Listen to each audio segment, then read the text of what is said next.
El Ministerio Cetro de Dios presenta el mensaje de restauración y edificación a las naciones por el profeta José Ramírez.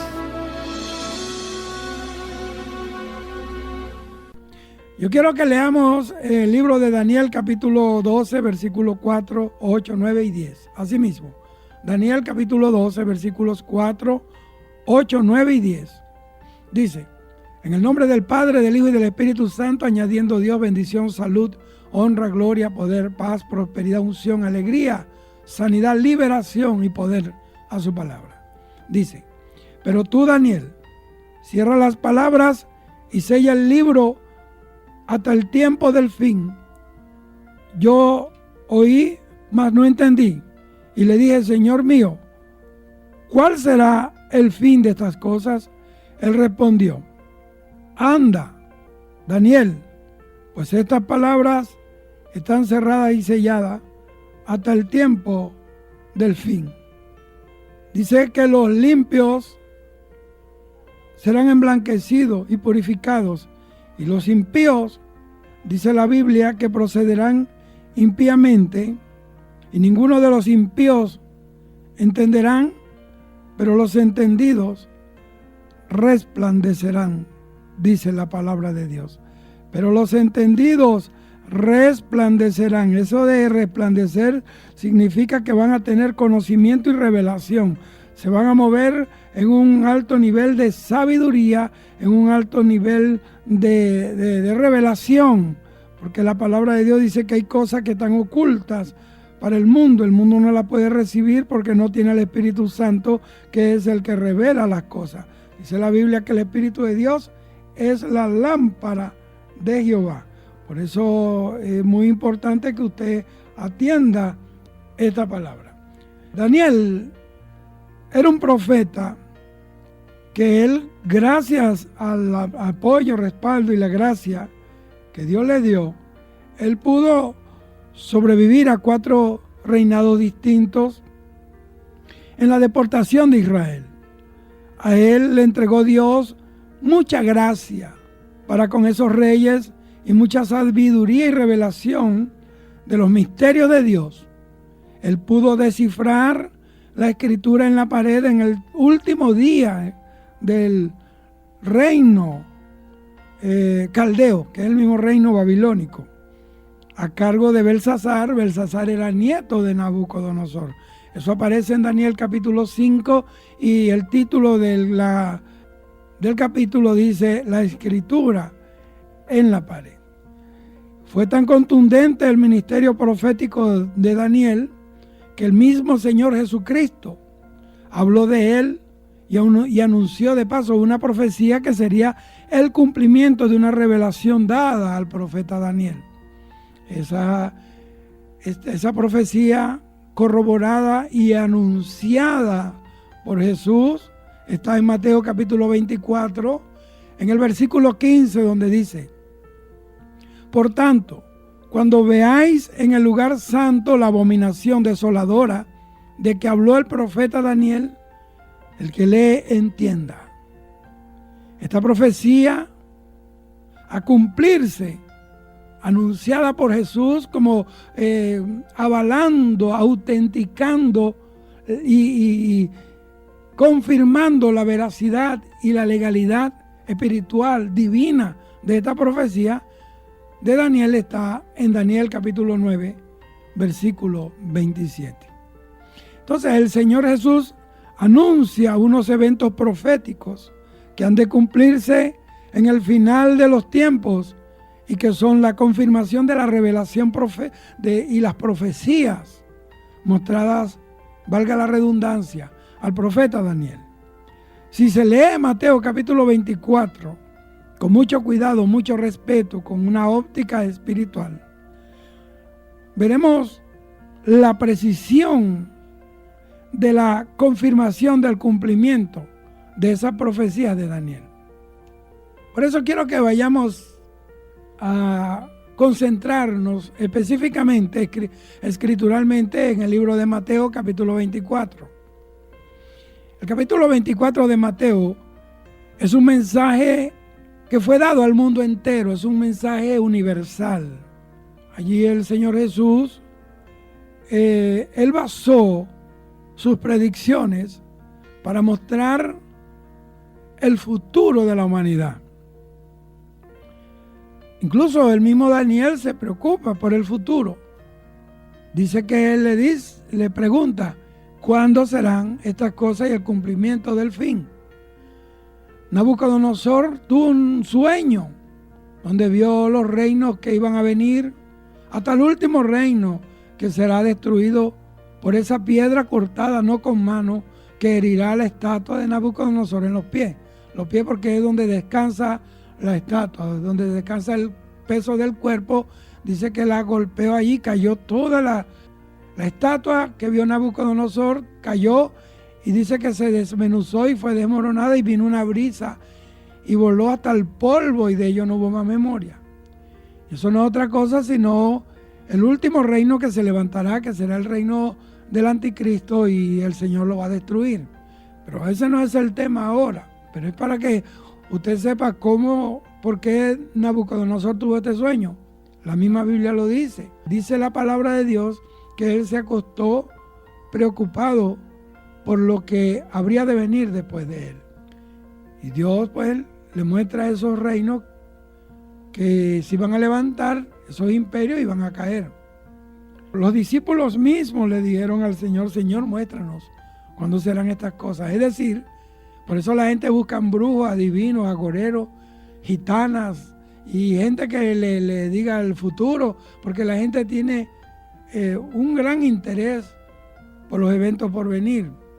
Por eso caen en las trampas del diablo, cuando la palabra de Dios dice que Dios revela sus secretos a sus siervos los profetas y que las personas que buscan a Dios claman a mí, yo te responderé y te enseñaré cosas grandes y ocultas que tú no conoces.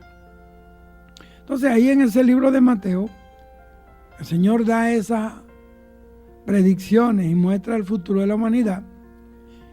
Inclusive en el Sermón del Monte, Mateo capítulo 5, dado ahí en el Monte de los Olivos, que está registrado en el libro de Lucas capítulo 21, el Señor englobó dos aspectos. Primero, el futuro inmediato, óigame, primero el futuro inmediato de Israel y luego los acontecimientos hasta el fin del mundo. Los discípulos le preguntaron al Señor cuándo sucederían estas cosas y la destrucción del templo, las señales de su venida y la del fin del mundo. Lo primero, Él lo responde principalmente en Lucas capítulo 21, la destrucción del templo, y lo segundo en Mateo 24. Y eso de la destrucción del templo era una señal inequívoca de que estábamos entrando en la era final de los tiempos, de las edades, la destrucción del templo. Jesús dijo que Jerusalén sería sitiada, sería hollada por los gentiles.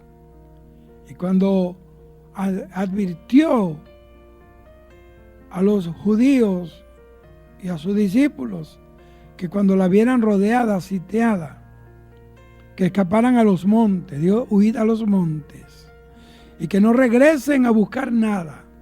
Si estás enterrado y no regreses por tu capa, nada, que huyan, vayan, se les dijo al Señor, porque es el fin de Jerusalén. Yo decía que los judíos también tenían una atracción casi hechizada con el templo de Jerusalén. Ellos se sentían orgullosísimos por ese monumento de piedra. Escuche bien, no estoy restándole importancia, simplemente que, como decía la palabra, que más importante es el altar que la ofrenda, porque el altar santifica la ofrenda. Y ellos sentían más respeto y más admiración por el templo, por los bloques, por las paredes, por el edificio, que por el Dios que se estaba adorando. Y ahí estaban los fariseos. A eso es que yo me estoy refiriendo en esta hora. Dice que ellos le mostraron el templo al Señor. Y dice la Biblia que el Señor le dijo: está viendo esto, no quedará piedra sobre piedra. Cada una de estas piedras serán removidas. Esto se viene abajo, no quedará ni piedra. Dice los historiadores que cuando las hordas romanas al mando del general Tito en el año 70 de la era moderna llegaron a Jerusalén, dicen que quemaron todo, quemaron en la ciudad, quemaron los muros, quemaron el templo. Dice que, y recuerda que el templo fue edificado, uno de los materiales con que abundaba en el templo era el oro, y esos metales valiosos, costosos y piedras preciosas, oro, plata. Dice, y mucho bronce, hierro, madera fina. Sé que cuando lo queman, pues el hierro se derrite y se incrusta entre las grietas de los ladrillos. Y para poder llevarse todo el oro, el general Tito mandó derribar el templo, piedra por piedra, ladrillo por ladrillo, para ir raspando entre las grietas el oro que se había metido ahí entre las grietas de los muros del templo. Entonces ahí se cumplió literalmente esa profecía de Jesús. Eso fue en el año 70 de la era cristiana, para los que saben de historia bíblica, y se cumplió literalmente paso a paso. Entonces ellos destruyeron el templo, lo quemaron, araron la tierra, óigame, como para que no sirviera. En otras palabras, la incapacitaron para que volviera a dar fruto, y no quedó piedra sobre piedra. Esto es un anticipo, óigame. Y si se cumplió la parte inmediata, créalo que también se va a cumplir la predicción mediata. Por eso yo quiero que usted atienda esto ahora mismo. Mantenga su Biblia abierta, tome notas para que usted aprenda la palabra de Dios. Esto es un tema escatológico, son temas que poco se hablan en las congregaciones. Lo otro que el Señor señala ahí en Mateo 24, y por eso estoy hablando a grosso modo, pero de una manera muy, muy condensada, muy, muy nutrida en cuanto a revelación profética y lo que es la explicación de las áreas escatológicas. Dice el Señor que la otra señal sería que para esos últimos tiempos se iba a manifestar un espíritu de engaño en el mundo. Y dice: mirad que nadie os engañe. Entonces en Mateo 24 se hace un resumen precioso y también preciso de la escatología bíblica. Mateo capítulo 24, versículo 3, versículo 4, versículo 7 dice así: y estando él sentado en el monte de los olivos, los discípulos se le acercaron aparte diciendo: dinos, ¿cuándo serán estas cosas y qué señal habrá de tu venida y del fin del siglo? Y empezó el Señor pues a descifrar de la siguiente manera. Versículo 4 dice: respondiendo Jesús les dijo: mirad que nadie os engañe. Versículo 7: y todos estos serán, óigame, dice que será principio de dolores.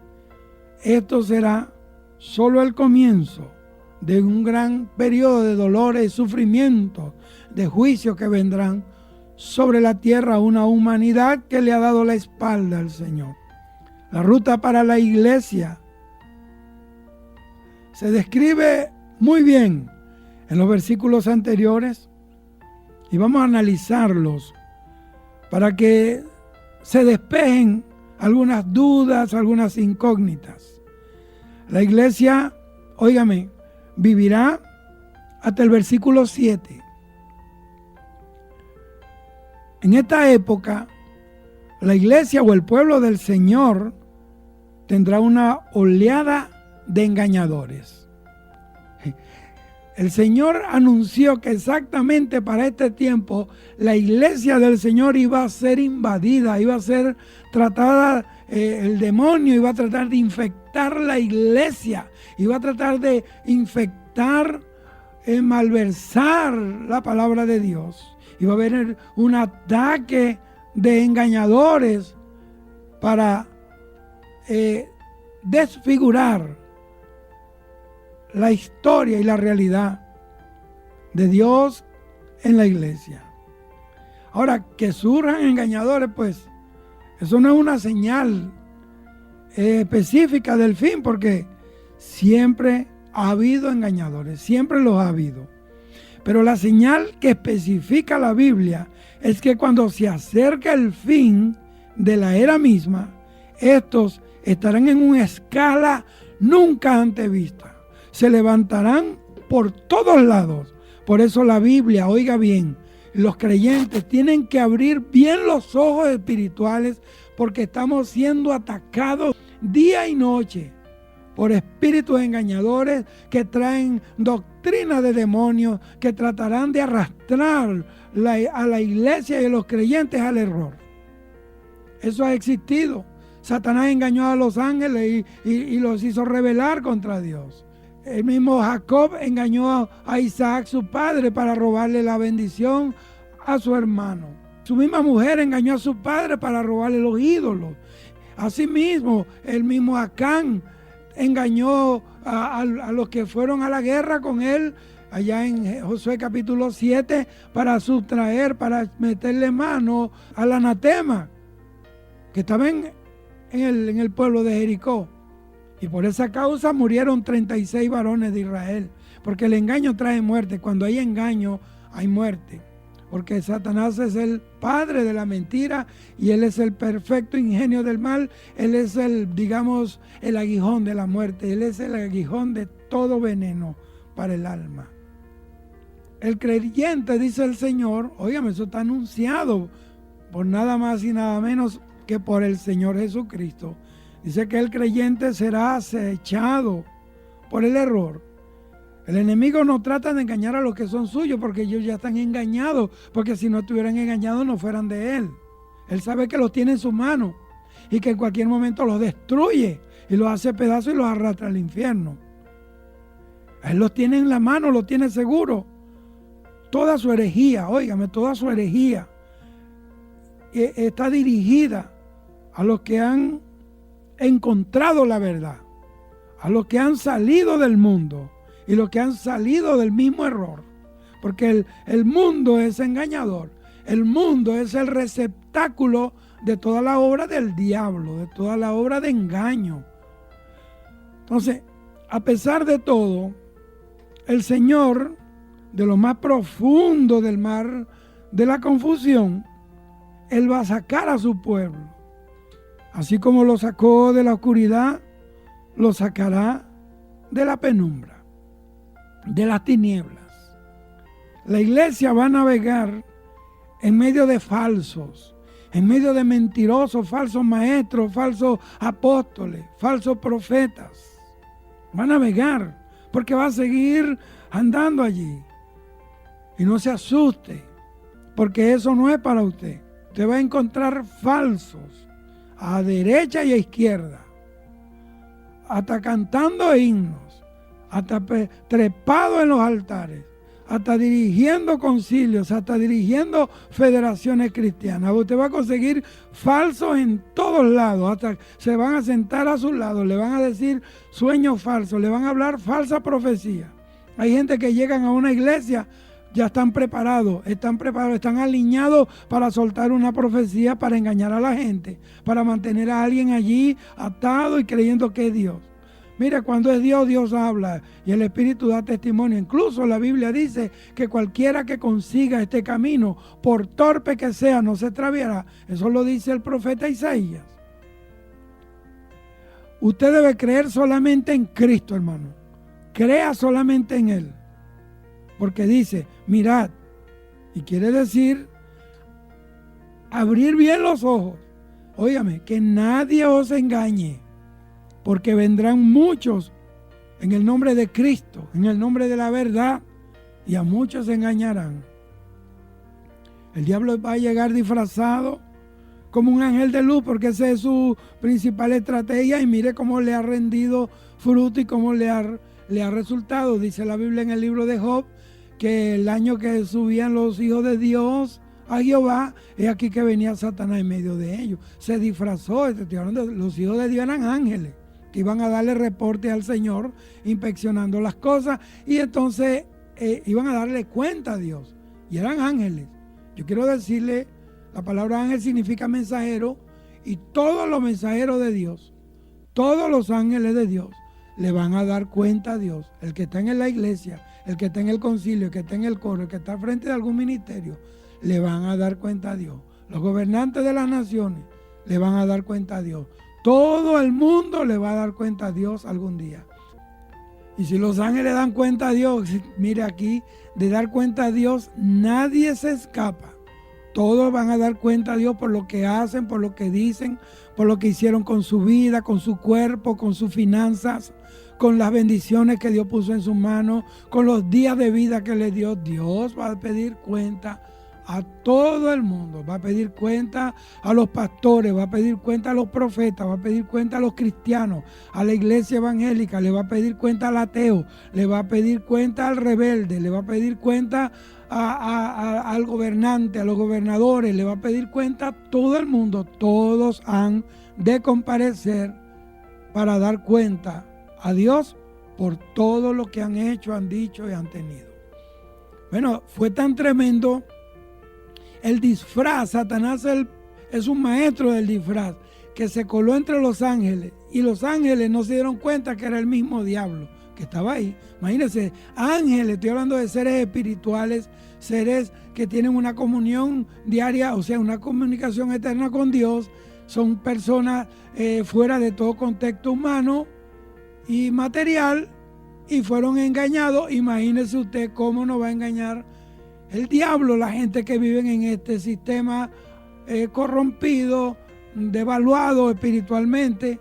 Por eso hay que buscar a Dios, para que Dios nos revele, para que no seamos engañados. Entonces, el diablo va a llegar disfrazado de ángel de luz, de tal manera que engañará a muchos. Y una de las grandes señales del tiempo de la iglesia es que va a abundar el error, los falsos, los engañadores, y los llevarán. Y dice la Biblia que se llevarán a muchos, los arrastrarán.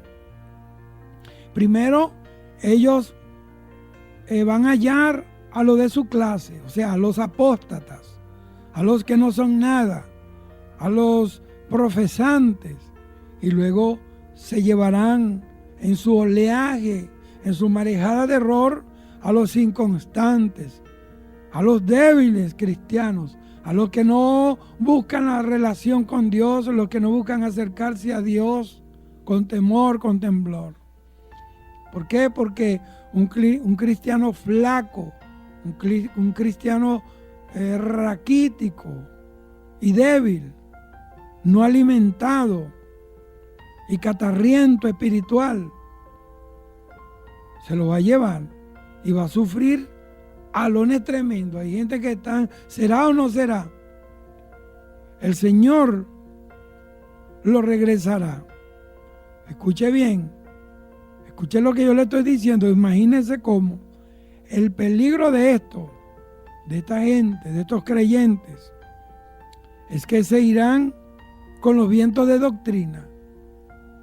Efesios capítulo 4, versículo 14 dice: para que ya no seamos niños fluctuantes, llevados por doquiera de todo viento de doctrina, por estratagema de hombres que para engañar, óigame bien, emplean con astucia las artimañas del error. Bendita sea la gloria del Señor Jesucristo. Qué bueno es tener la palabra que nos alerta. Los ministerios se instituyen para que los niños fluctuantes, débiles, endebles todavía, que no se han alimentado y comido lo suficiente, no sean llevados de todo viento de doctrina, para que establezcan a la gente en una adultez espiritual, en una madurez espiritual, en una consistencia, en el carácter de la madurez, de tal manera que cuando vengan estos falsos, los distingan con los ojos cerrados, los huelan, tengan la revelación del Espíritu, tengan manifestación vital del discernimiento del Espíritu. Usted podrá distinguirlos ejercitando los sentidos espirituales.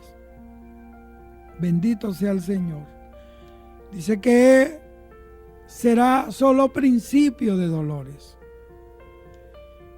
Primer punto que yo quiero tocar respecto a esto es que en los finales de la era de la iglesia habrá falsedad a una escala impresionante. Y lo segundo, que está en el versículo 6 de Mateo 24, dice: y oiréis de guerra y rumores de guerra, mirad que no os turbéis, porque es menester que todo esto acontezca, pero aún no es el fin. La era de la iglesia está caracterizada por guerras, engañadores, problemas y más problemas. Se levantará nación contra nación, reino contra reino. Habrá pestes, hambres, terremotos en diferentes lugares. Y entonces el Señor pone la nota. Todo esto es principio de dolores. Imagínese usted, si esto que estamos viendo es solamente principio, ¿cómo será cuando vengan los dolores manifestados de una manera tremenda? Gracias a Dios que los creyentes verdaderos, la iglesia de Cristo, se va y será librado de estos momentos de tormento, de juicio y de castigo sobre una tierra impía que le dio la espalda a Dios. Desde que la iglesia, óigame, fue fundada, mire, dolores, mire todo lo que sufrieron los discípulos, los apóstoles, mire lo que sufrió el Señor. Desde el principio hemos estado en dolores. Y estos dolores solamente terminará cuando la iglesia sea levantada, terminará con el arrebatamiento. Por eso Apocalipsis 21:4 dice: y ya no habrá, y enjugará Dios toda lágrima de los ojos de ellos, y no habrá más dolor, ni llanto, ni tristeza, ni enfermedad, ni trabajo, ni dolor, porque las primeras cosas pasaron y aquí que todas son hechas nuevas. Exactamente como los dolores de la mujer de parto. Si el Señor enviara los dolores a la iglesia como tribulación, créalo, se acabaría. Pero el dolor de la mujer que está dando a luz no es para matar al niño. Aun si fuera prolongado y sostenido el dolor, el niño se moriría en el vientre de su madre. Se le pasaría el parto. Cada dolor es un impulso para que el niño nazca. Óigame, yo no soy médico, pero yo sé que cada dolor que sufre la madre es un impulso. Eso fue algo creado por Dios para que el niño nazca. Yo quiero decir que los nacimientos más gloriosos de la historia fueron dados, fueron realizados en medio de dolores. Bendita sea la gloria del Señor. Es decir, que los dolores son lo que producen los más grandes nacimientos. Los dolores de la iglesia son para que avance hasta el final, para que no se detenga y salga hacia la vida y nunca para castigarla. Ese no es el sentido, la naturaleza de los dolores. Es para que nazca, es para que sienta, es para que corra y conquiste, es para que crezca. Después que tú creces, te lavan. Después que tú naces, vienen los médicos o quien sea, te lavan, te bañan, te cambian de ropa. Entonces el dolor y el sufrimiento no es en sí lo que salva. Lo que purifica es la sangre de Cristo, no el sufrimiento. Porque entonces, si el sufrimiento fuera el que salvara a la gente, entonces ¿cuánta gente son salvas? Porque ¿cuánta gente está sufriendo? Sufre la madre por los hijos, sufre los hijos por los padres, sufre la esposa por el esposo, sufre el comerciante, sufre el industrial, sufre todo el mundo. Entonces, el dolor y el sufrimiento no es en sí lo que salva. Lo que salva es la fe en Jesucristo, es la sangre de Cristo. Si pensamos que el sufrimiento es necesario para purificarnos, entonces nosotros estamos abogando por un purgatorio protestante, porque los católicos dicen que la gente se purifica en el purgatorio. Entonces, si nosotros creemos en esto, estamos predicando un purgatorio evangélico. Cuando la iglesia haya vivido por un tiempo, óigame, los dolores del principio y se vaya de la tierra, porque nos vamos, se iniciará la primera parte del día de la ira de Jehová. Versículo del 9 al 14 te habla de eso, del libro de Mateo. Los versículos del 4 al 7 es la presente etapa, la gracia. El versículo 8 es el título Principio de dolores. Del versículo 9 en adelante es el tiempo de la ira. Así en ese orden está. Dice, lo otro que se va a manifestar es la apostasía. ¿La qué es la apostasía? La apostasía no es otra cosa que negar la fe original, la fe ortodoxa. Cuando hablo de ortodoxa, usted no me esté confundiendo con la iglesia griega o rusa. Ortodoxa significa doctrina correcta, doctrina original. Apostasía no es otra cosa que la caída de la fe, el enfriamiento de la fe de un creyente. Entonces Jesús anuncia que en los tiempos del fin de Mateo 24 se iba a manifestar el tiempo de la apostasía. La ira de Dios está puesta para los hijos de desobediencia. Es un periodo que Dios reserva para los que rechazaron el evangelio de Jesucristo, los que cerraron el corazón al llamado amoroso de ese Dios lleno de amor y de misericordia. En Primera de Tesalonicenses capítulo 4, versículo 13, el Señor describe con detalles cómo se llevará a sus hijos. Y en el capítulo 5 narra el día del Señor, que es lo mismo que el día de la ira de Jehová, que es para los que se quedaron. El día de la ira no es para la iglesia.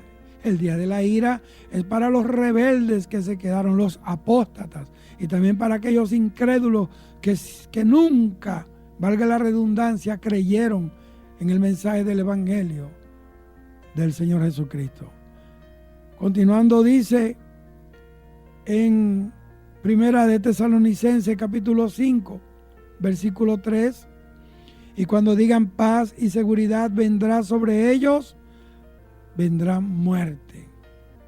Vendrá sobre ellos, sobre los hijos de la ira. Vendrá destrucción de repente. Nosotros no somos para la ira.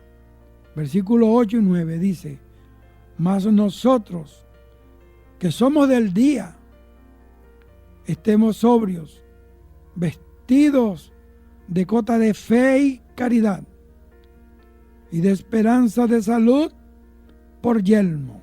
Versículo 9. Porque no nos ha puesto Dios para ira, sino para alcanzar salvación por nuestro Señor Jesucristo. Esto está claro. Les explico esto. En cuanto se termine la era de la iglesia, es decir, cuando la iglesia sea levantada en el rapto de la iglesia, se levantará una unidad religiosa. Yo me refiero al ecumenismo que desde ya se está predicando y se está anunciando mundialmente. El nuevo orden mundial, el nuevo orden de fe.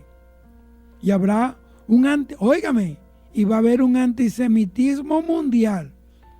En estos tiempos es cuando más se está manifestando el odio al pueblo de Israel y a los judíos. Eso está en la Biblia. Entonces, sucederá que en cuanto la iglesia se vaya de esta tierra, el espíritu del anticristo se va a manifestar, aunque está ya en acción, ya desde los días de la fundación de la iglesia. Por eso el apóstol dijo, ya ya está actuando el ministerio de la iniquidad. Entonces, el anticristo, que siempre ha adversado a Cristo, está haciendo esfuerzos para unificar la religión. Eso no es otra cosa que el espíritu del anticristo. El espíritu del anticristo. La apostasía vendrá, óigame, antes que el Señor ponga sus pies en la tierra.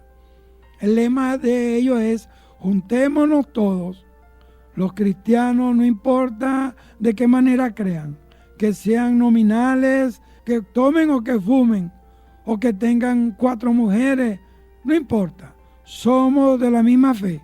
Bueno, llegarán hasta los budistas y los mahometanos, porque la filosofía del ecumenismo es que cada religión tiene un poquitito de Dios. Y como lo sugiere el yin y el yang, eso de que el negro y el blanco, quiere decir que dentro de lo blanco está lo negro y dentro de lo negro está lo blanco. Quiere decir que nadie es tan blanco que no tenga nada negro por dentro, y nadie es tan negro que no tenga nada blanco por dentro. Como queriendo decir, nadie es tan malo que no tenga un poquito de Dios por dentro, y nadie es tan bueno que no tenga un poquito del diablo por dentro. Eso es lo que quiere decir el yin y el yang. Y lo más tremendo es que yo he visto este símbolo del yin y el yang en hogares cristianos.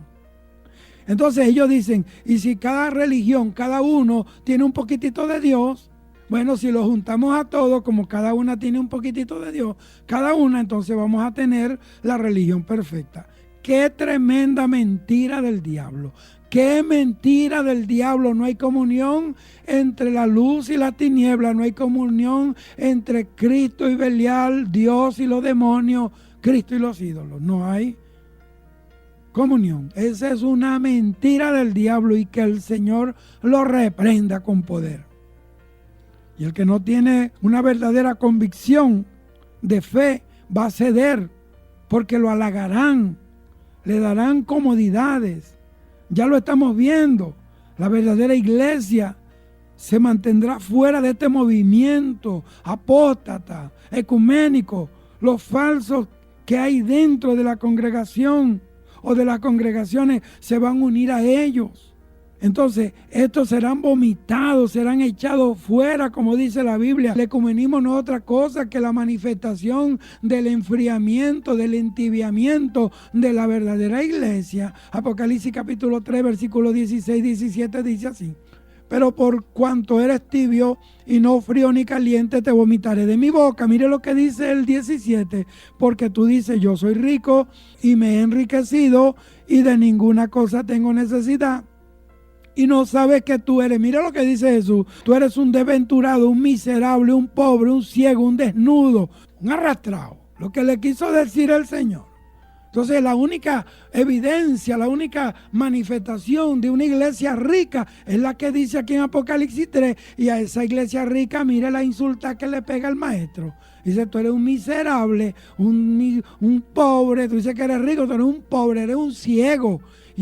Porque la riqueza los enceguecieron, y el amor y el afán al dinero los desnudaron. La Biblia dice que el que quiera enriquecerse caerá en tentación y en lazo del diablo. ¿Dónde dice eso, predicador? En 1 Timoteo capítulo 6, versículo 10. Clarito lo dice en toda la Biblia, en todos los idiomas, en todas las versiones. Así que usted oiga bien. En cambio, que la iglesia del Señor, a esa iglesia le dice en Apocalipsis capítulo 3, versículo 10, le dice: por cuanto has guardado la palabra de mi paciencia, yo también te libraré de la hora de la prueba que ha de venir sobre el mundo entero, para probar a los que moran sobre la tierra. Así que eso es mira, de las 7 iglesias de Asia Menor, que fueron fundadas por Pablo, a esas 7 iglesias, a cada una Dios le mandó una carta, un mensaje. Yo quiero decirles, Dios tiene un mensaje para cada creyente. Dios tiene un mensaje, Dios le sigue hablando a cada iglesia. Dios está mandando mensajeros, está hablando a la iglesia. Y así como Dios resaltaba y exaltaba y valoraba las virtudes, también reprendía las cosas malas que estaban haciendo. Decía, está muy bien aquí, ha hecho esto, no ha negado mi fe. Qué tremendo que Dios te esté diciendo en esta hora, está chévere, pero tengo algo contra ti, nada más y nada menos que has negado la fe. Nada más y nada menos que dejaste meter a Jezabel en la iglesia. Nada más y nada menos que han caído, se han arropado y alimentado del espíritu de Balaam. Ahí es. Ese demonio de Balaam está metido en la iglesia. Gente vendiendo el mensaje, la contradicción de Coré. Eso habla de rebeldía. Ellos se rebelaron contra la autoridad, contra Moisés. Y se abrió la tierra y se lo llevó el diablo, no solamente a ellos. Dice la Biblia que descendieron vivos al Seol, al infierno. Y no solamente ellos, detrás de ellos arrastraron a su familia. Cuando alguien se rebela, cuando alguien se deja capturar por un demonio, no solamente corre el riesgo que te lleve el diablo a ti, sino que tú le estás abriendo brecha para que tu familia se pierda. Así que ten cuidado, la Biblia dice claramente, hay una sentencia, que Él castiga a sus enemigos y los persigue hasta la 4ª generación. Mire, de los que le adversan, de sus enemigos. 4ª generación es tus hijos, tus nietos, tus bisnietos y tus tataranietos. Vas a tener la vara de Dios sobre tus generaciones. Este es el tiempo de volverse en paz con nuestro Hacedor. Yo sé que usted me está entendiendo. Usted está entendiendo porque usted está viendo este mensaje. Porque si usted fuera bruto, estuviera viendo comiquita, estuviera viendo el fútbol. Pero usted es inteligente, usted está viendo el mensaje. O estuviera viendo novelas, si es bruta, usted está viendo novelas. Pero si usted es inteligente, usted está sentado con su lápiz, con su Biblia abierta y sepa que yo estoy hablando por la palabra de Dios. Así que eso fue lo que Dios le dijo a su iglesia. Ya le dice, tú eres tibia, te vomito. Y a esta fiel le dijo, sé que estás sufrida, sé que tú dices eres pobre, pero yo te digo, tú eres rica. Y yo estoy contigo. Y aunque te ha faltado la fuerza, aún no has negado mi fe. ¡Qué tremendo! ¿Tú sabes cuál es el reto para nosotros en estos días de claudicación, de apostasía? El reto más grande y la victoria más grande que puede tener un creyente es tener la satisfacción de haber cruzado el desierto, las tempestades y no negar la fe. Como no la negaron Sadrach, Mesach y Abednego, como no la negó Daniel, como no la negó Esteban y lo apedrearon y murió, como no la negó Jesús y murió. Bendito sea el Señor para siempre. Entonces, en el versículo 9, estoy hablando de Mateo 24, sucederá que al irse el Espíritu Santo con la iglesia, y quiero aclararle algo muy bien, porque hay una confusión con esto. Y yo quiero que los que están aquí me oigan. Usted sabe, usted es inteligente. En el versículo 9, sucederá que al irse el Espíritu Santo con la iglesia, lo que quiere decir es que el Espíritu Santo no se va a manifestar como el Consolador, porque su trabajo que le fue encomendado al ser enviado a la tierra, a la iglesia, ya terminó como el Consolador, el que redarguye. No es que se irá en el sentido de que no va a estar en la tierra, porque el Espíritu Santo es Dios y Él es omnipresente, Él está en todos lados. Léase el Salmo 139, porque la Biblia dice, si me voy a la montaña, ahí estás tú. Y si me voy al centro de la tierra, ahí estás tú. Y si me voy a las estrellas, ahí estás tú. ¿En dónde me esconderé de tu Espíritu? Porque está hablando de la omnipresencia de Dios, del Espíritu Santo de Dios.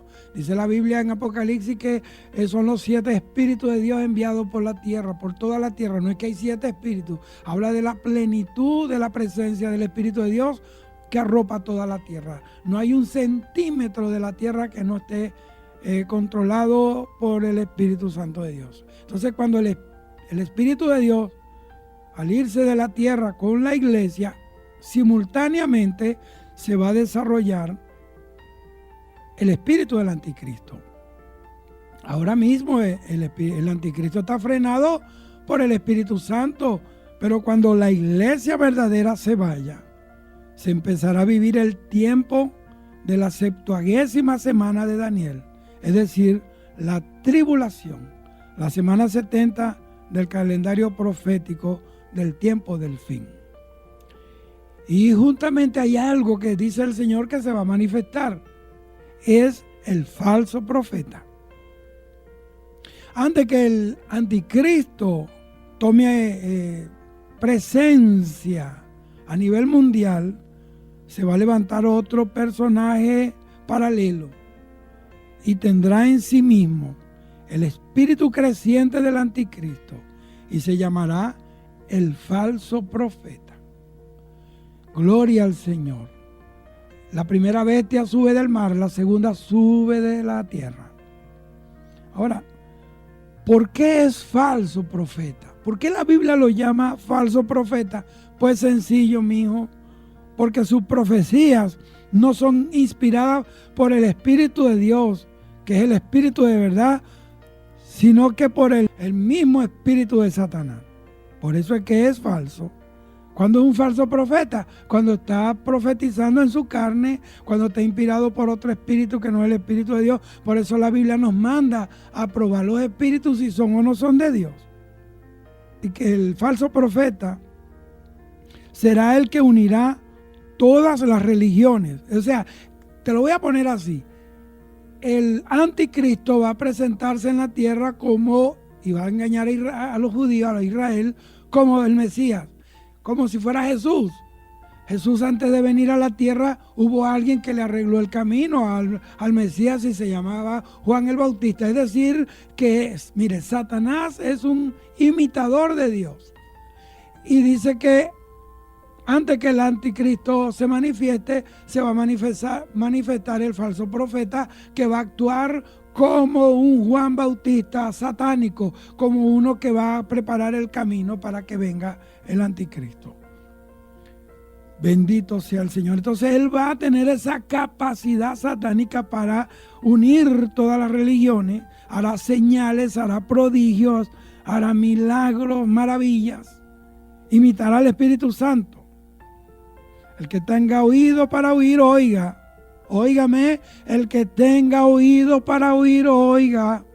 Estamos viendo imitaciones tan cabales. Y eso que estamos viviendo el principio, ¿cómo será cuando no estemos aquí? Hará tales prodigios que la gente dirá, este sí es. Y se va a unir a él.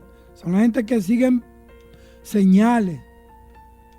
Y andan buscando todo el tiempo brujos y agoreros. Será el brazo derecho del anticristo. ¿Por qué? Porque Satanás necesita dos cosas. Necesita un brazo armado y un brazo religioso. El brazo religioso es el falso profeta que va a engañar a mucha gente. Mucha gente. Los que no tengan el sello de Dios, los que no hayan sido llamados por Dios para ser salvos.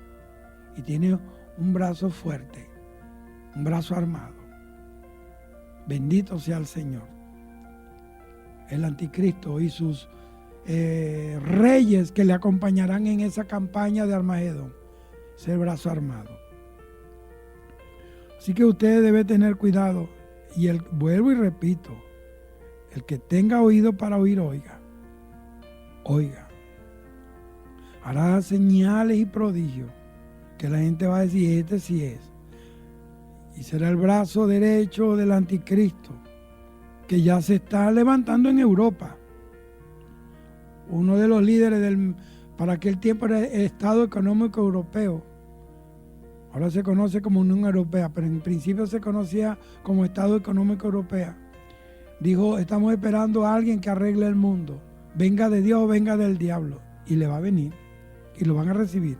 En Apocalipsis capítulo 12, Dios nos describe una antirreligión de apóstatas con manto de piedad que habrá quedado al irse la iglesia en el rapto y se producirá un odio mortal contra los judíos porque ellos estarán esperando a su Mesías. Y esto es precisamente lo que el dragón, el diablo, la serpiente antigua no va a aceptar. Que se espere a otro Dios que no sea él mismo.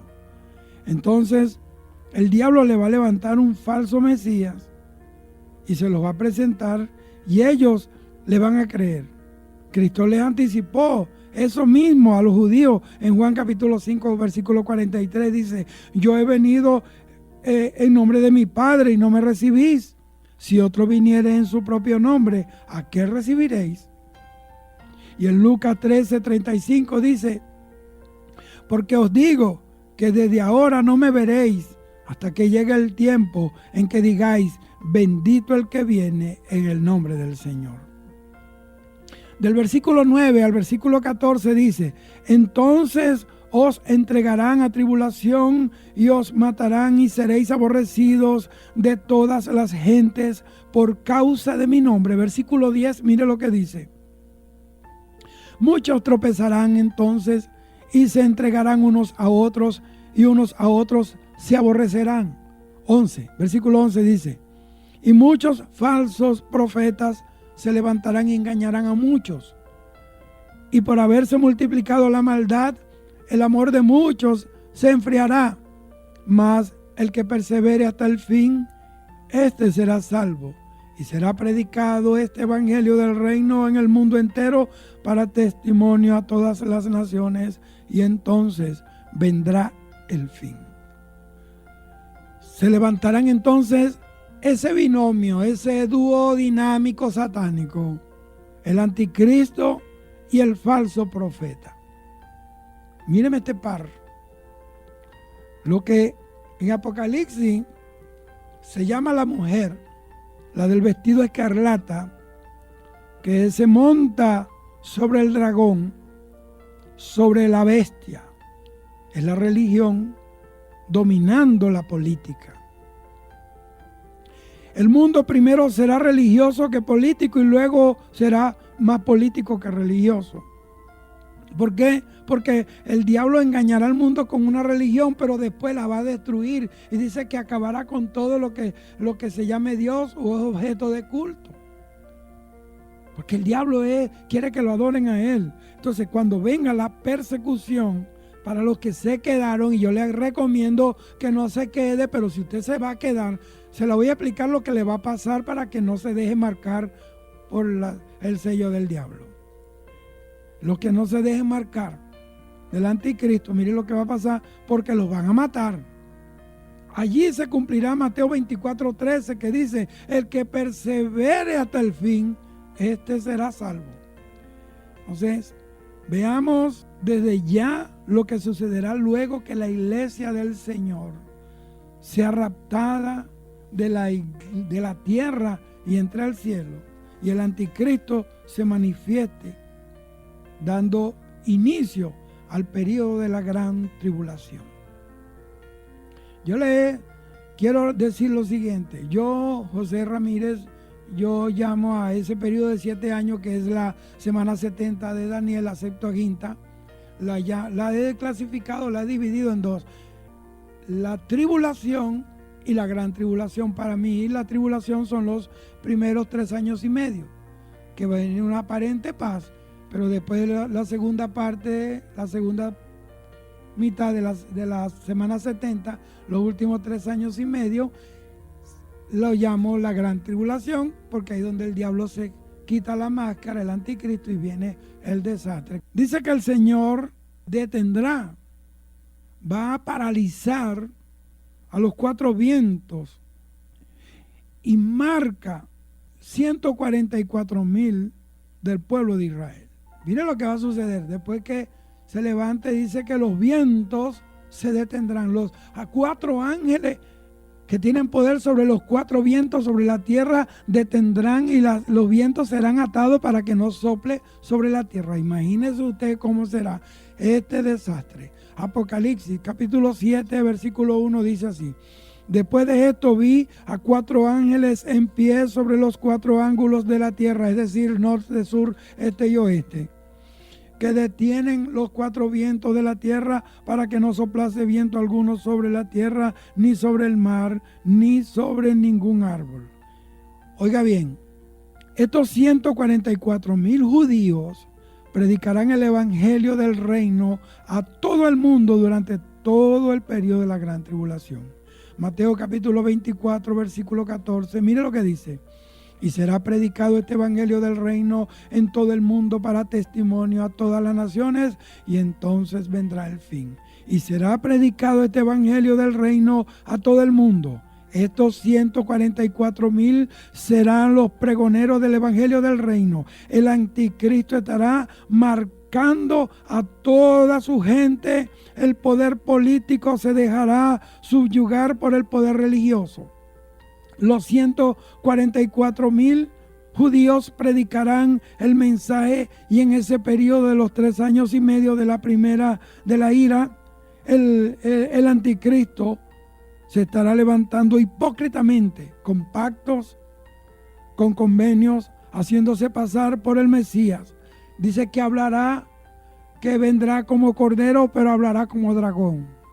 Y los judíos le van a creer, porque eso está profetizado. Ahora, este personaje político será judío, el anticristo, y surgirá de Occidente, en la comunidad europea, que será la resurrección del Imperio Romano. Génesis capítulo 49, versículos 16 y 17 dice así: Dan es uno de los príncipes de Israel.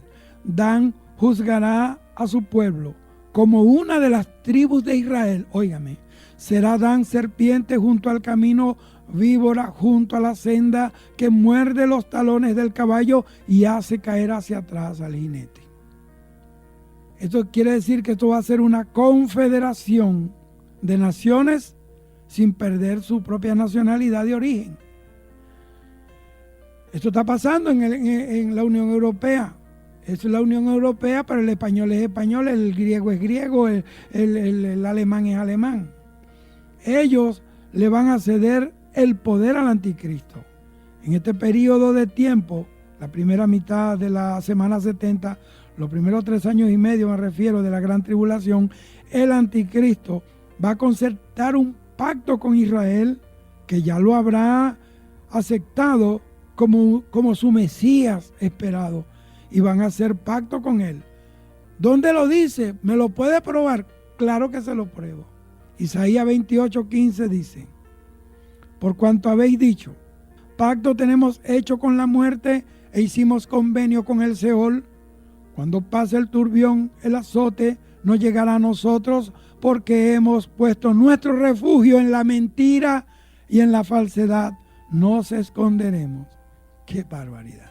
Esto habla del pacto que van a hacer con el anticristo. Se van a refugiar en la mentira y van a hacer pacto con la muerte y con el Seol.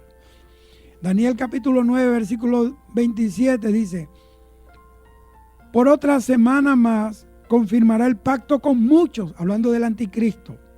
A la mitad de la semana, el anticristo hará cesar el sacrificio y la ofrenda. Después, con la muchedumbre de las abominaciones, vendrá el desolador. ¿Quién es el desolador? El mismísimo Satanás. Hasta que venga la consumación y lo que está determinado se derrame sobre el desolador. Es decir, sobre el anticristo, que va a ser atado junto al falso profeta y echado de cabeza en el lago de fuego, y después Satanás va a ser atado 1000 años, lo soltarán y viene después al lago de fuego. Pero esto, quiero que usted vaya entendiendo esto. Yo quiero que usted entienda esto. El Señor vino, pero vino tan humilde que por eso dice a lo suyo vino, a lo suyo, que era lo de él. De artículo neutro.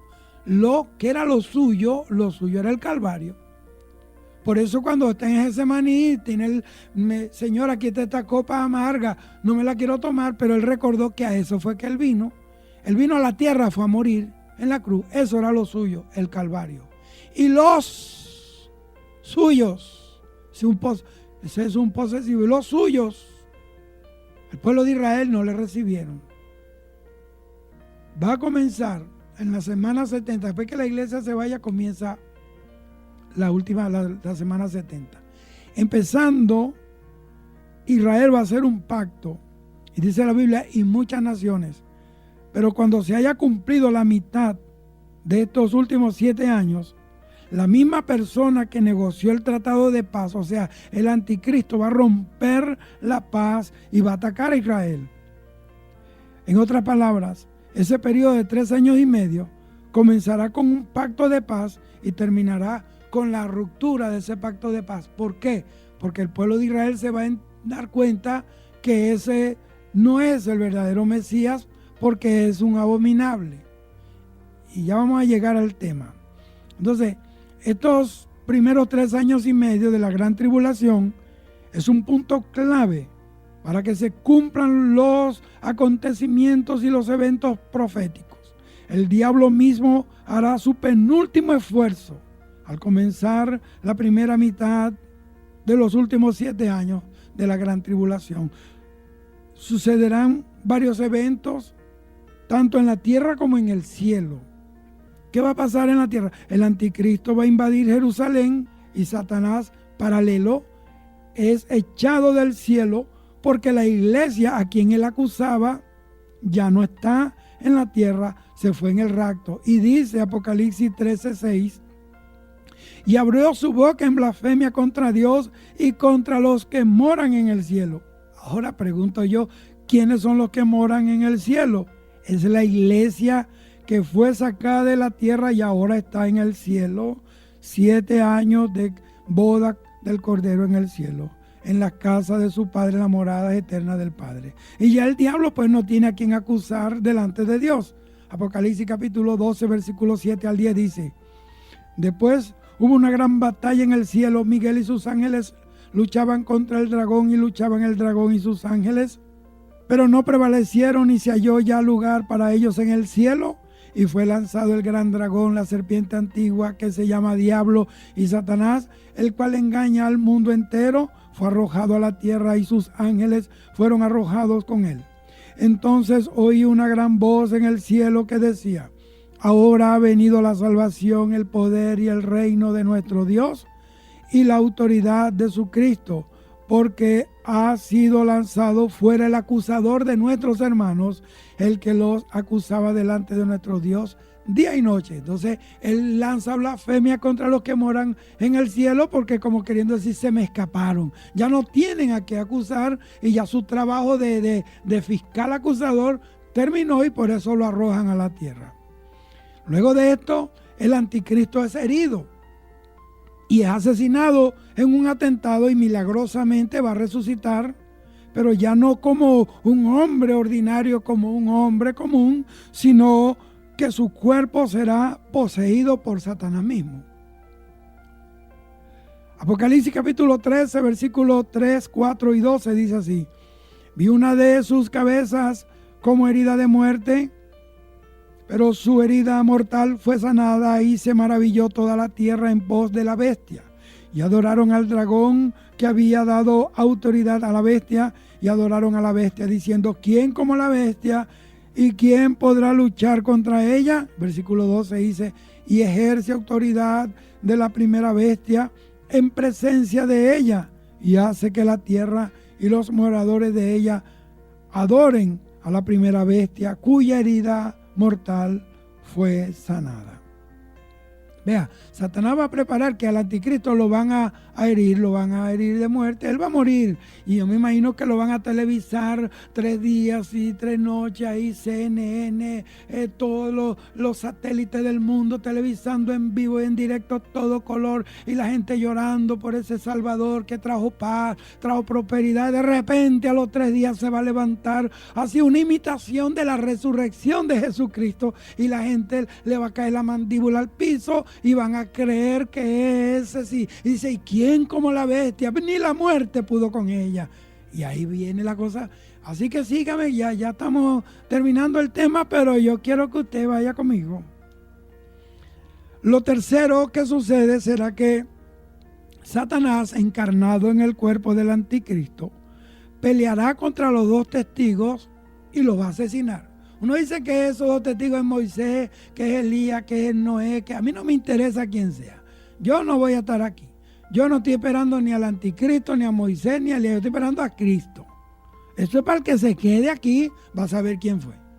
Yo no me interesa quién es, ni me interesa quién es el anticristo, que si es el príncipe, yo no sé qué de España, que si era Gorbachov, que si es el negro de Estados Unidos, Obama, que a mí no me interesa quién sea. Yo no estoy esperando al anticristo, yo estoy predicando a Cristo y esperando a Cristo. Entonces, ese es lo tercero que va a suceder, que Satanás, ahora encarnado en el cuerpo del anticristo, va a pelear contra los dos testigos, y lo tremendo es que los va a asesinar. Apocalipsis 11:7 dice: cuando hayan acabado su testimonio, la bestia que sube del abismo hará guerra contra ellas y los vencerá y los matará. Oye, tiene que ser algo sobrenatural, porque estos dos testigos dice que predican y nadie se les puede acercar, nadie puede tocarle ni hacerle daño, porque aún desciende fuego del cielo y consume a los que quieren hacerle daño. Tiene que ser algo, claro, esto está planificado por el Señor, esto es el programa profético de Dios. Los cuerpos de estos dos testigos no serán sepultados, sino que serán dejados para que todos vean la victoria de la bestia sobre estos dos testigos que atormentaron a la tierra con el mensaje de Dios. Esa era una espinita, y lo van a tener ahí 3 días exhibiéndolo públicamente para burlarse, para afrentarlos, para burlarse, para objeto de burla y como un trofeo de la victoria de la bestia sobre aquellos dos que atormentaron a ese mundo para ese tiempo, esa sociedad satánica. Pero resucitarán al tercer día.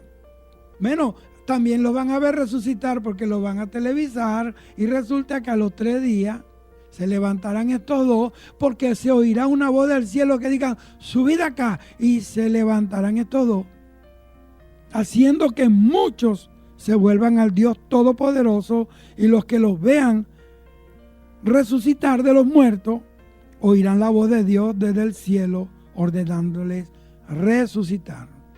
Apocalipsis 11 y 12 dice: pero después de 3 días y medio entró en ellos el espíritu de vida enviado por Dios, y se levantarán sobre sus pies, y cayó gran temor sobre los que los vieron, y oyeron una gran voz del cielo que decía: subid acá, y subieron al cielo en una nube, y sus enemigos los vieron.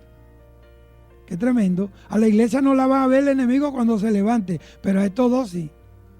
Luego de esto, mire lo que va a suceder con la resurrección de los dos testigos. Viene un terremoto terrible que destruirá la 10ª parte de Jerusalén y matará 7,000 hombres que viven en Jerusalén.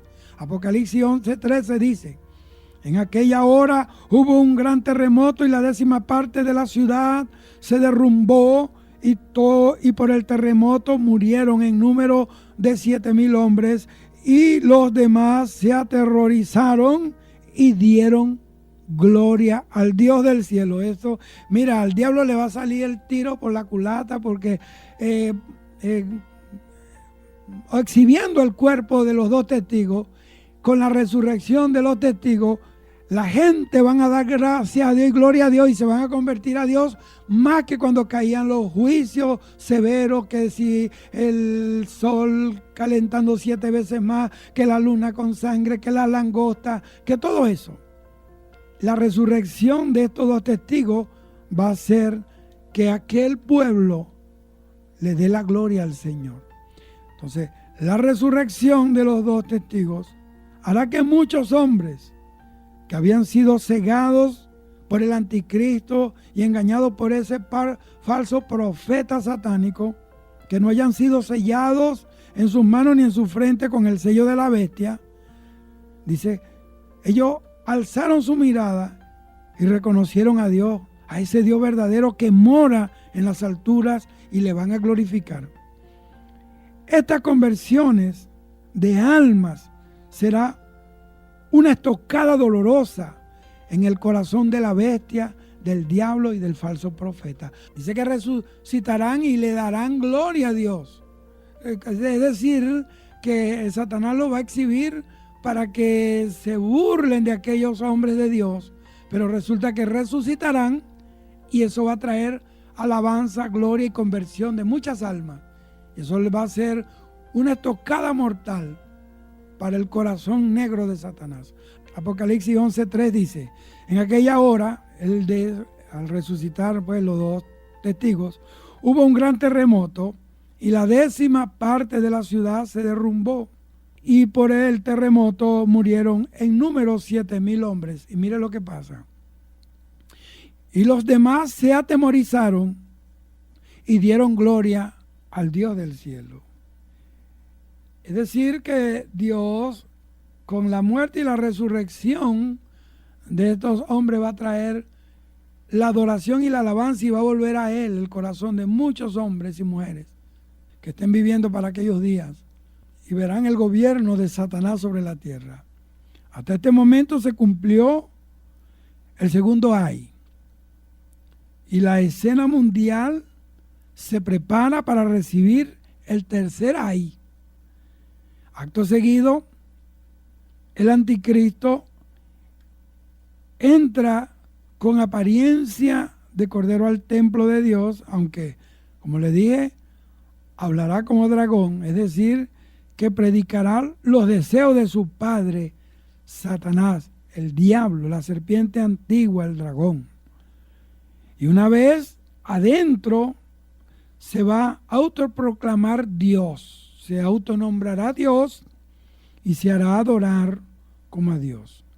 Daniel capítulo 11, versículo 31 dice: y se levantarán de su parte tropas que profanarán, óigame, el santuario y la fortaleza, y quitarán el continuo sacrificio y pondrán la abominación desoladora. Daniel 12:11 dice: y desde el tiempo que se ha quitado el continuo sacrificio hasta la abominación desoladora habrá 1290 días, 3 años y medio. Mateo capítulo 24, versículo 15 dice: por tanto, cuando veáis en el lugar santo la abominación desoladora de que habló el profeta Daniel, el que le entienda. Marcos 13:14 dice: pero cuando veáis la abominación desoladora de que habló el profeta Daniel, puesta donde no debe estar, el que le entienda, entonces los que estén en Judea huyan a los montes. Oiga esto no será otra cosa sino el cumplimiento de los deseos de Satanás de que le adoren. A Jesús mismo le estaba pagando dinero y ofreciéndole el reino para que lo adoraran.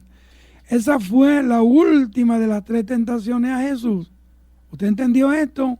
La última. Y esa será al final de los enemigos. Óigame, fue la última de las 3 tentaciones de Jesús. Y esta será la última gran manifestación de Satanás de querer ser adorada. Y así será en el final de los tiempos. Esta será la última vez, óigame bien, que Satanás intente ser adorado como a Dios. Isaías 14:14 dice: sobre las alturas de las nubes subiré y seré semejante al Altísimo. Gloria a Dios por las Escrituras, por la Biblia. Y usted ve que eso no está en orden para que los predicadores y los maestros tengan trabajo y se dediquen a estudiar y lean la palabra y crezcan. Cuando muchos judíos se nieguen a reconocerlo como a Dios, me refiero al anticristo, ni aceptarán su marca, ni en la mano ni en la frente, el anticristo va a desatar una persecución terrible contra los judíos y contra los santos que en todo el mundo se nieguen a aceptarlo como a Dios, porque ya han aceptado el mensaje de Jesucristo llevado por los 144,000 y los 2 testigos. Apocalipsis capítulo 12, versículo 17 dice: entonces el dragón se llenó de ira contra la mujer, eso de la mujer es Israel, y se fue a hacer guerra contra el resto de la descendencia de ella, los judíos, los que guardan los mandamientos de Dios y tienen el testimonio de Jesucristo. Apocalipsis capítulo 13, versículo 7 dice: y se le permitió hacer guerra contra los santos y vencerlos. También se le dio autoridad sobre toda tribu, pueblo, lengua y nación. Habla de los creyentes a nivel mundial. Muchos de los que se queden sabrán lo que vienen y se van a reconciliar con Dios. Y bueno, incluso Apocalipsis capítulo 5 habla de la adoración del cielo. Aparece un trono y una puerta abierta en el cielo. ¿Qué habla? Ya la iglesia no está. A partir del capítulo 4 para adelante ya no está la iglesia. La iglesia está hasta Apocalipsis capítulo 3. En el capítulo 5 dice que hay una puerta abierta. ¿Por qué? Porque ya estamos en el tiempo de la gran tribulación. Esa puerta abierta significa que es posible ser salvo durante el periodo de la gran tribulación, pero ya no será por gracia, ahora será a costa de tu propia sangre. Cuando el anticristo establece como obligatorio, va a imponer la impresión de la marca de la bestia, que es el sistema universal de identificación que será el único que hará posible vivir tranquilo, supuestamente entre comillas. En aquellos días nadie podrá comprar ni vender. Entonces, en aquellos tiempos de la gran tribulación, será un sistema de identidad obligatorio. Vea, Apocalipsis capítulo 13, versículo 16 al 18 dice: y hacía que todos, pequeños y grandes, ricos y pobres, libres y esclavos, se les pusiese una marca en la mano derecha o en la frente, y que ninguno pudiese comprar ni vender, sino el que tuviese la marca o el nombre de la bestia. Aquí hay sabiduría. El que tiene entendimiento cuenta el número de la bestia, que es número de hombre, y su número es 666. ¿Ve? Nadie podrá comprar, nadie podrá vender, nadie podrá vivir si no tiene esa marca. Eso de obligar a la gente a hacer cosas para recibir cosas, eso viene del espíritu del anticristo, el espíritu del diablo. Entonces, paralelo a este sistema de identificación satánico, también Dios va a establecer un sistema celestial de identificación divina a un grupo de judíos que huirán a las montañas en aquellos días de persecución y serán sellados, dice la Biblia, y serán protegidos por Dios para que sobrevivan los próximos 3 años y medio, la segunda mitad de la semana 70 de Daniel, que será la última parte de los 7 años de la gran tribulación. ¿Dónde dice eso? Apocalipsis capítulo 3, versículo 2 al 8 dice: vi también a otro ángel que subía de donde sale el sol y tenía el sello de Dios. Mira lo que tenían. Tenían el sello de Dios vivo, y clamó a gran voz a los 4 ángeles a quienes se les había dado poder de hacer daño a la tierra y al mar, diciendo, mira lo que le dijo, versículo 3 de Apocalipsis 7, no hagáis daño a la tierra, ni al mar, ni a los árboles, hasta que hayamos sellado en sus frentes a los siervos de nuestro Dios. Y oí el número de los sellados, 144,000 sellados de todas las tribus de los hijos de Israel. De la tribu de Judá, 12,000. De la tribu de Rubén, 12,000. De la tribu de Gad, 12,000. De la tribu de Aser, 12,000. De la tribu de Neftalí, 12,000. De la tribu de Manasés, 12,000. De la tribu de Simeón, 12,000. De la tribu de Leví, 12,000. De la tribu de Isaacar, 12,000. De la tribu de Zabulón, 12,000. De la tribu de José, 12,000. De la tribu de Benjamín, 12,000. Entonces, el término anticristo significa alguien que se opone a Dios y que usurpa su lugar. Es uno que, asumiendo el papel de Cristo, se opone a Cristo. En las Escrituras, la idea del anticristo tiene relación tanto con una actitud, o sea, ha surgido muchos anticristos, como una persona. El anticristo viene. Ahí dice, Juan lo dice en su carta. El nombre anticristo en la teología y escatología cristianas se refiere a una persona que cumplirá con las profecías bíblicas concernientes al antagonista de Cristo. El uso de la palabra anticristo solo